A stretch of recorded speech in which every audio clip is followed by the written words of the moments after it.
Hello दोस्तों। मेरा नाम है सिमरन। उम्र बस 22 की हो गई है। गांव की हूं पर पढ़ाई लिखाई के चक्कर में शहर में आंटी के घर रहने लगी। मेरी हाइट ठीक ठाक है, 5 फुट 4 इंच। पर जो चीज़ लोग सबसे पहले नोटिस करते हैं वो है मेरी कमर का घुमाव और वो हल्की हल्की मुस्कान जो मैं बिना सोचे चेहरे पर ला लेती हूँ। लोग कहते हैं मेरी आंखें कुछ ज्यादा ही बोलती हैं। मैं हंसकर टाल देती हूँ। कपड़े मैं साधारण ही पहनती हूँ, कुर्ता सलवार या कभी जीन्स टॉप। पर पता नहीं क्यों लड़कों की नज़रें मेरे ऊपर से हटती ही नहीं। शायद मेरी चाल में कुछ है या हवा में बाल उड़ाने का अंदाज। खैर छोड़ो ये सब। आज मैं तुम्हें अपनी जिंदगी की वह बात बताने जा रही हूँ जो मैंने आज तक किसी को पूरी नहीं बताई। यह बात उस समय की है जब मैं कॉलेज के दूसरे ईयर में थी। आंटी का घर पुराना था, बड़ा सा, पर सिर्फ हम 3 लोग रहते थे। मैं, आंटी और उनके बेटे विक्की भैया। विक्की भैया मुझसे 4-5 साल बड़े थे। नौकरी करते थे किसी प्राइवेट कंपनी में। घर में दिन भर आंटी अपने कामों में व्यस्त रहती। मैं कॉलेज जाती और विक्की भैया सुबह जल्दी निकल जाते, शाम को देर से आते। एक शाम की बात है, मैं कॉलेज से थोड़ी देर से लौटी थी क्योंकि लाइब्रेरी में असाइनमेंट पूरा कर रही थी। घर पहुंची तो देखा आंटी किचन में कुछ बना रही थी और विक्की भैया अभी तक नहीं आए थे। मैंने बैग ऊपर अपने कमरे में रखा और नीचे आ गई। आंटी ने कहा, सिम्मी बेटा, आज विक्की देर से आएगा। ऑफिस में कोई मीटिंग है, तू नहा धो ले, मैं खाना गरम कर दूंगी। मैं ऊपर गई। गर्मी बहुत थी उस दिन। मैंने सोचा पहले नहा लूं। बाथरूम में घुसी, दरवाज़ा अंदर से बंद किया और कपड़े उतारने लगी। अचानक ध्यान आया कि तौलिया तो मैं भूल गई बाहर लटकाना। मैंने सिर्फ स्लिप पहनी हुई थी, ऊपर से कुछ नहीं। सोचा जल्दी से जाकर तौलिया ले आऊं।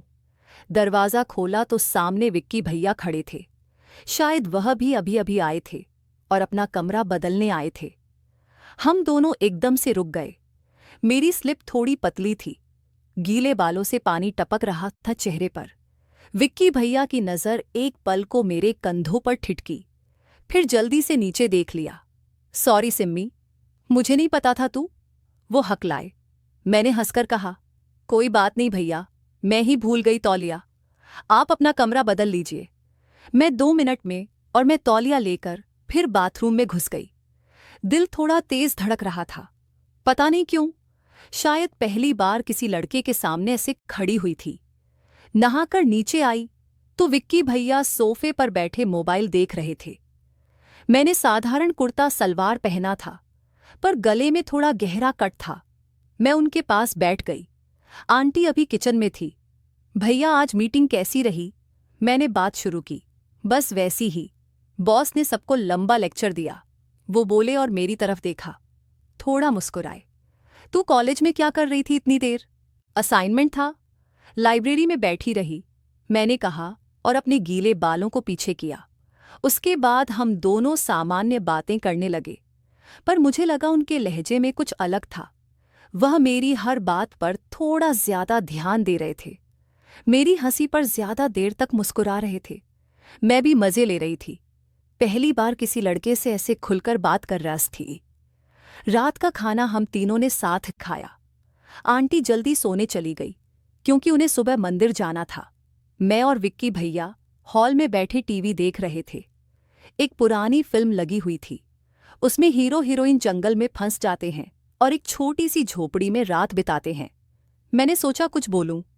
भैया, यह हीरोइन कितनी बेवकूफ़ है ना, अकेले जंगल में चली गई। विक्की भैया हंसे। हाँ, पर हीरो तो स्मार्ट है, मौका मिल गया उसे। मैंने बनावटी गुस्सा किया। कैसा मौका? अरे वही अकेले रहने का। वो मजाक में बोले। मैंने तकिया उठाकर उन्हें मारा। आप भी ना भैया बिल्कुल गलत सोचते हैं। पर अंदर से मुझे मजा आ रहा था। उनकी बातों में वह मसाला था जो लड़कियां सुनना पसंद करती हैं पर मानती नहीं। हम देर तक बैठे रहे। बातें होती रहीं, कभी कॉलेज की, कभी उनके ऑफिस की, कभी बचपन की शरारतों की। मुझे लगा विक्की भैया मुझे पहले से ज्यादा पसंद करने लगे हैं, पर मैंने सोचा बस भाई बहन वाला है। धीरे धीरे दिन ऐसे ही बीतने लगे। सुबह मैं कॉलेज जाती, शाम को लौटती, तो विक्की भैया कभी कभी पहले आ चुके होते। हम दोनों की बातें बढ़ती गईं। कभी वह मेरे लिए चाय बना देते, कभी मैं उनके लिए कॉफ़ी। आंटी खुश रहती, कहती, देखो दोनों बच्चे कितने अच्छे से रहते हैं। एक दिन शाम को मैं अपने कमरे में पढ़ रही थी। दरवाज़ा खटखटाया। विक्की भैया थे। उनके हाथ में एक छोटा सा पैकेट था। सिम्मी, यह तेरे लिए लाया हूं। मैंने पैकेट खोला। अंदर एक सुंदर सी चूड़ियां थी, लाल रंग की, कांच की। वाह भैया, कितनी प्यारी हैं। क्यों लाए? बस ऐसे ही। देखा तो लगा तेरे हाथों में अच्छी लगेंगी। मैंने तुरंत पहन ली। खन-खन की आवाज आई। मैंने हाथ हिलाकर दिखाए। देखो कैसे बज रही हैं। विक्की भैया मुस्कुराए। उनकी नज़र मेरे हाथों से होते हुए चेहरे पर आई। बहुत सूट कर रही हैं। उस रात मैं सो नहीं पाई। चूड़ियां हाथ में पहने पहने लेटी रही।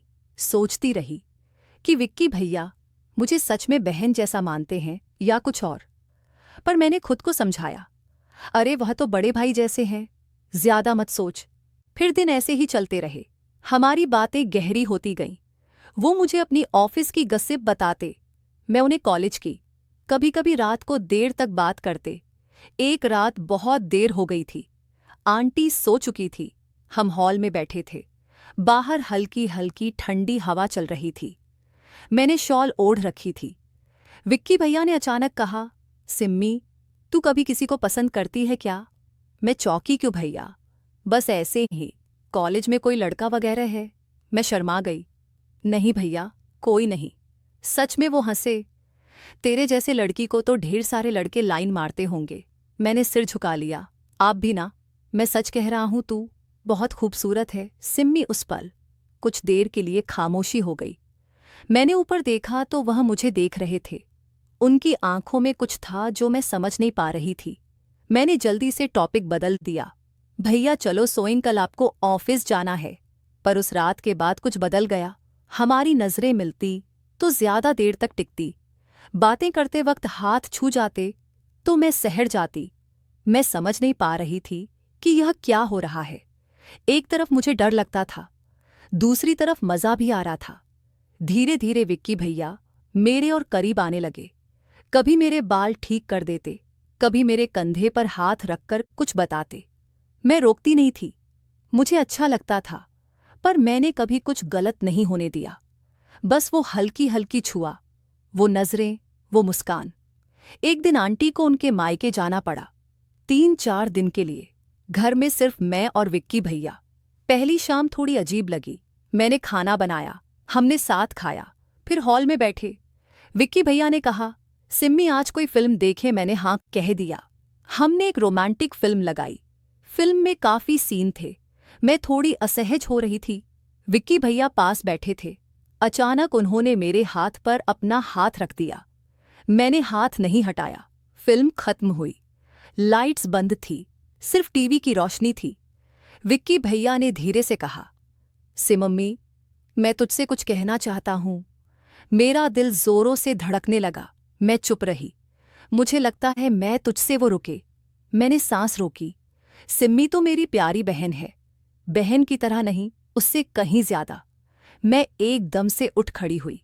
भैया, ये आप क्या कह रहे हैं? सच कह रहा हूं। मैं काफी दिन से सोच रहा था। मैं जानता हूं गलत है, पर मैं रोक नहीं पा रहा। मैं रोने लगी।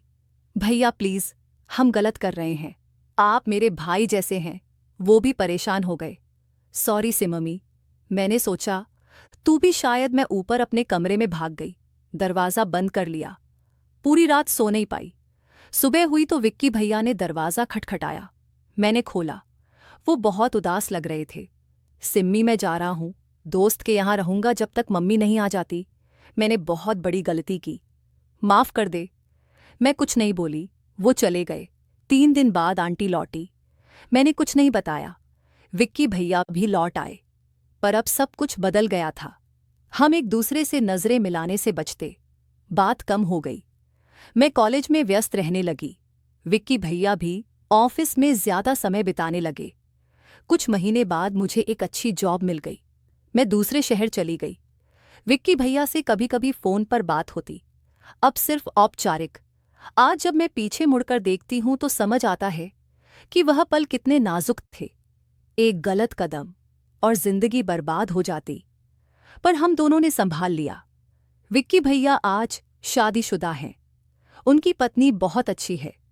मैं भी अपनी जिंदगी में खुश हूं। कभी कभी वह पुराने दिन याद आते हैं तो मुस्कुराती हूं। वो चूड़ियां आज भी मेरे पास हैं, कभी कभी पहन लेती हूं। खनखन की आवाज सुनकर लगता है जिंदगी कितनी अजीब है। थोड़ा सा डर और अंत में सिर्फ सबक। बस यही थी मेरी कहानी। जो समझे वह समझ गए, जो नहीं समझे उनके लिए शायद अगली बार कुछ और सुनाऊंगी। अब तुम बताओ, तुम्हें कैसी लगी?